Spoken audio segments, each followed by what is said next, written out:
You'd walk in past a wall of woven sombreros, and the smell hit you before the hostess did. Sizzling fajita platters, fresh tortilla chips, that signature red plastic basket of salsa dropped on the table before you'd even sat down. For a lot of American towns in the 1980s, that was your first real taste of Mexican food outside your own kitchen. At its peak, Chi-Chi's had grown to more than 200 locations across the country, according to company history cited in restaurant industry coverage. A chain so common it felt like it would just always be there, the way a mall anchor store feels permanent right up until it isn't. Today, there's essentially nothing left of it. No storefronts, no drive-bys, just a name a lot of people haven't thought about in 20 years. So what actually happened? It starts almost 30 years before anyone saw the ending coming, with a Green Bay Packer, a restaurant idea born out of a gap in the Minneapolis dining scene, and a growth story that looked, for a long time, unstoppable. Because Chi-Chi's didn't fade out slowly the way a lot of these chains do. It didn't lose a price war or get out-competed inch by inch. Something specific happened. Something that had almost nothing to do with tacos or fajitas or how the food tasted.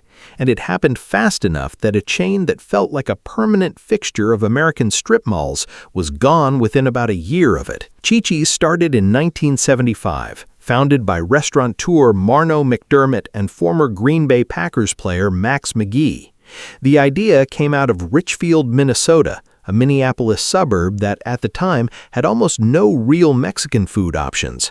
McDermott had already spent years in the restaurant business before this, and he saw an opening, a full-service, sit-down Mexican concept with a festive, almost celebratory atmosphere built around fresh tableside touches like chips, salsa, and sizzling platters. That first restaurant caught on fast in the Minneapolis area, and through the late 1970s and into the 80s, Chi-Chi's expanded aggressively, riding a genuine wave of American interest in Mexican food as a new cuisine, well before Tex-Mex chains were everywhere. By the mid-1980s, the chain had grown past 200 locations, spread across the Midwest and beyond, becoming one of the most recognizable full-service Mexican restaurant brands in the country. What made it different wasn't just the food, it was the experience. Chi-Chi's leaned into presentation and atmosphere at a time when most competitors were still fairly plain. The sizzling fajita platter in particular became something of a signature moment, the kind of thing servers carried across a dining room while heads turned. Here's something most people don't know about Chi-Chi's. The brand actually outlived its own restaurants by nearly 2 decades in one form. In 1987, the original owners sold the rights to use the Chi-Chi's name on packaged grocery products, chips and salsa you could still find in supermarket aisles years after the actual restaurants disappeared, under a company most people never connected to the sit-down chain they remembered. But behind the growth, ownership of the company had already started changing hands, and that instability would matter more than anyone realized at the time. By the late 1990s and into the early 2000s, Chi-Chi's was already a company under strain. Ownership had changed hands several times through the 80s and 90s, and by the time it landed under a company called Prandium Group, the chain was competing in a casual dining market that had gotten a lot more crowded. Chains like Olive Garden were offering a similar sit-down, family-friendly experience, and Chi-Chi's, once a genuine novelty, now had to fight for the same real estate and the same Friday night dinner crowd against rivals with deeper pockets. That alone might not have sunk them. Plenty of aging chains limp along for years just losing ground slowly. But then something else happened at exactly the wrong time. In the fall of 2003, a Chi-Chi's location just outside Pittsburgh became the source of what would turn out to be the largest hepatitis A outbreak in U.S. history. According to reporting at the time, the outbreak was traced to contaminated green onions served at that restaurant. More than 600 people were sickened and 4 people died.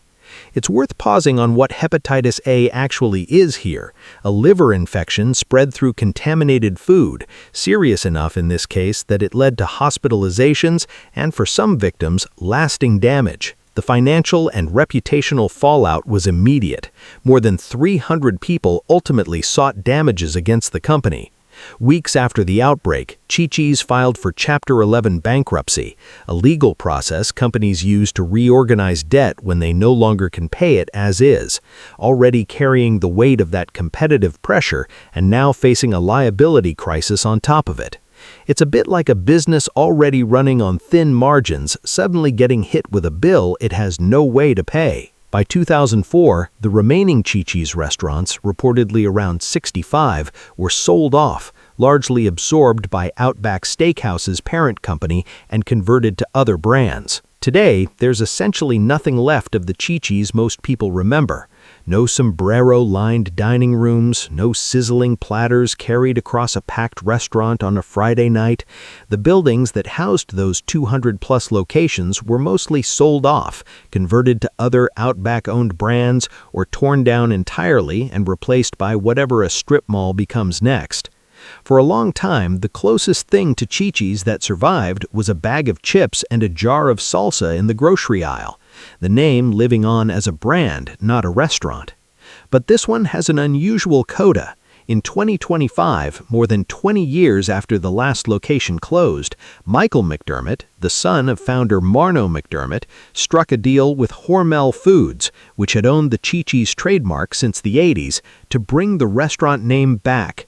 A new Chi-Chi's opened in Minnesota, in the same state where the very first one served its first plate of fajitas half a century earlier. So picture that sizzling platter again, the smell hitting you before you even sat down. For millions of people, that memory just sat frozen for 2 decades, waiting for a chain that never should have disappeared as fast as it did. Chi-Chi's didn't lose a slow fight against changing tastes. It lost to one contaminated batch of green onions and a debt load it couldn't survive long enough to pay down. Subscribe for more vanished chains. We're working through the ones you grew up with, one story at a time.